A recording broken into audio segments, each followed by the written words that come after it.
હાય મારી મૈયા, મારે આ દીવાને બુજવાથી બચાવવો પડશે.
તમે રહેવા દો.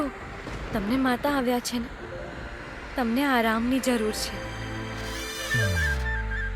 મને એક વાત સમજાણી નહીં. બધા એમને માતા કેમ કહે છે? શું માતા આવા દેખાય છે? તેની પાછળ એક વાર્તા છે. વાર્તા? સંભળાવો મને વાર્તા.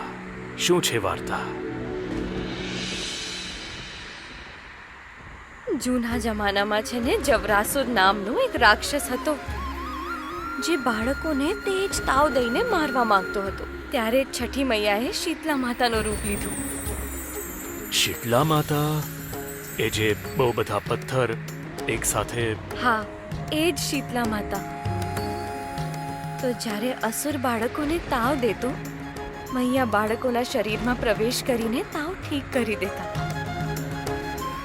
આજે શરીર પર દાણા દેખાઈ રહ્યા છે ને તમને?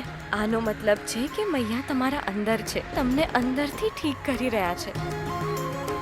બહુ શક્તિ હોય છે શીતલા માતામાં.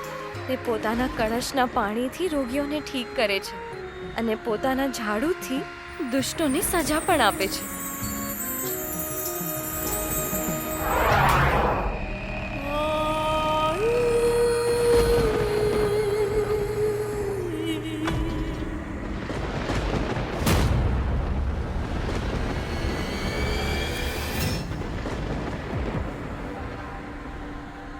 હે ભગવાન, હે ભગવાન, હે માતા રાની, અમારું મન કેમ ગભરાવા લાગ્યું? વૈષ્ણવી તો ઠીક હશે ને? તેણે સુરક્ષા કવચનો પાઠ કર્યો તો હશે ને? મારી જ ભૂલ છે કે હું તેને કહેવાનું જ ભૂલી ગઈ કે પાઠ શરૂ કરવાની પહેલા સુરક્ષા કવચ વાંચવું જરૂરી છે. નહીતર નકારાત્મક શક્તિઓ પ્રબળ થઈ જશે અને તે બહુ રીતે નુકસાન પહોંચાડી શકે છે. હે માતા રાની, આ શું થઈ રહ્યું છે? રક્ષા કરો. હે માતા રાની, પોતાની દીકરીની રક્ષા કરો, પોતાની વૈષ્ણવીની રક્ષા કરો.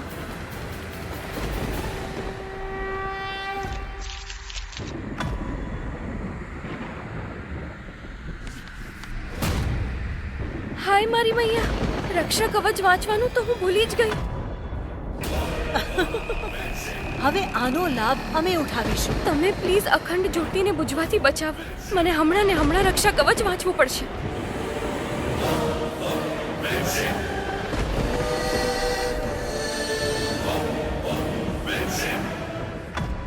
આ રક્ષા કવચ શું છે? આ એક દુર્ગા કવચ છે. આમાં શરીરના હર અંગની રક્ષા માટે એક અલગ દેવીનું આહ્વાન હોય છે. નકારાત્મક શક્તિઓ હંમેશા ધાર્મિક કાર્યને રોકવાની કોશિશ કરે છે. તો આ રક્ષા કવચ અમારા આસપાસ એવી ઊર્જાનું નિર્માણ કરે છે જેને ભેદવું અસંભવ હોય છે. અસંભવ?